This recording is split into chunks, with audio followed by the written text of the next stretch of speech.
President Marcos has just voted. Bea, what's the mood like there?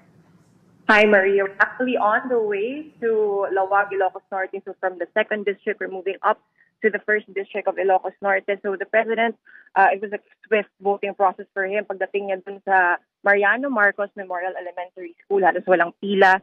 So dire-diretso si President Marcos. He was accompanied by former First Lady Imelda Marcos, who also once upon a time represented the 2nd district. Also with him was Irene Araneta Marcos, his sister. So, President Marcos will have a long day ahead of him. Just for quick numbers lang, no? Ilocos isn't really the most vote-rich province in the Philippines.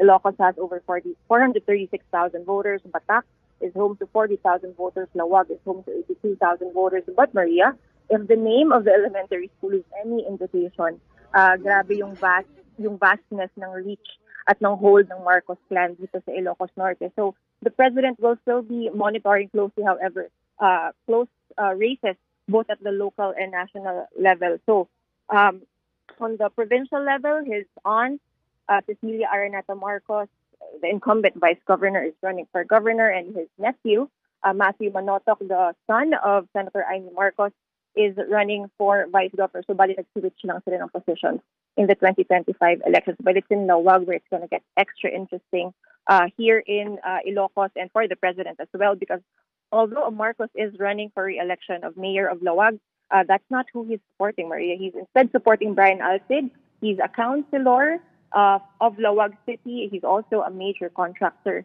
in the province, even in the city of Lawag. So that will be an interesting race to see. Pinakita actually ni President Marcos sa atin kanina yung parang sheet niya, kumbaga kodigo niya ahead of entering his precinct. But when we zoomed in and saw the video, of course, he's voting in the 2nd district and in Batac City. So yung nakalagay lang doon, candidate obviously of the 2nd district and of Batac. He was kidding, he was joking with the reporters earlier, sabi niya, because we were telling him, sir, to show us your listings, that it's not surprising anymore. Now, at the national level, it's going to be also interesting because, of course, he is endorsing an 11-person lineup under the Alianza para sa Bagong Pilipinas.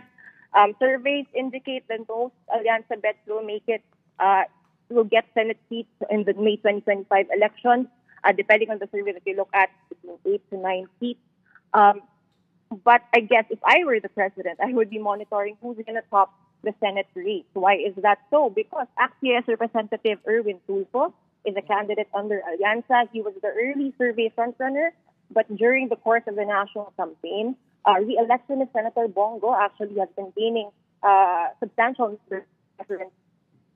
So why does that matter? Because we can think of Senator Bongo as an indication, perhaps, of the influence of the Duterte, even if former President Rodrigo Duterte is all the way in The Hague, waiting trial or facing charges connected to this bloody drug war. Also notable is the rise of Senator Ronald De La Rosa, former PNP chief, architect of the drug war, no? Parang he started the campaign just outside the Magic 12. We've seen his numbers gain quite substantially throughout the campaign period. At the same time, candidates of Allianz have seen their numbers either stay stagnant, dip a little bit, or if they gained man, mga 1 or 2 percentage points lang yan.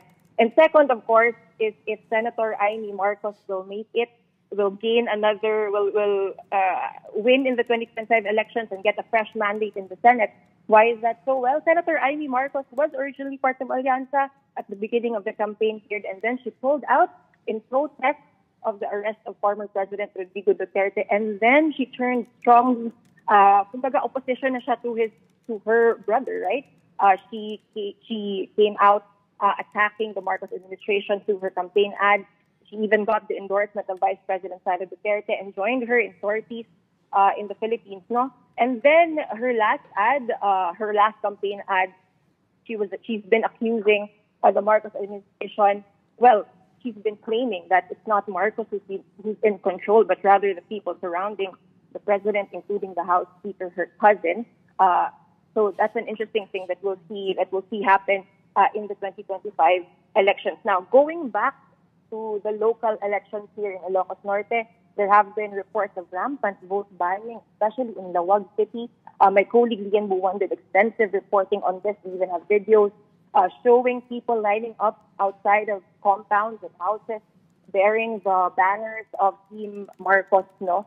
But in response, when the report came out and when maging public yung instances na ito, yung response so far ng local authorities ay maghain ng to pursue these allegations of vote buying, but not against Team Marcos, but on the flip side, against Michael Sion, again, the cousin of the president and the rival of the person he's endorsing in the 2025 elections. Maria.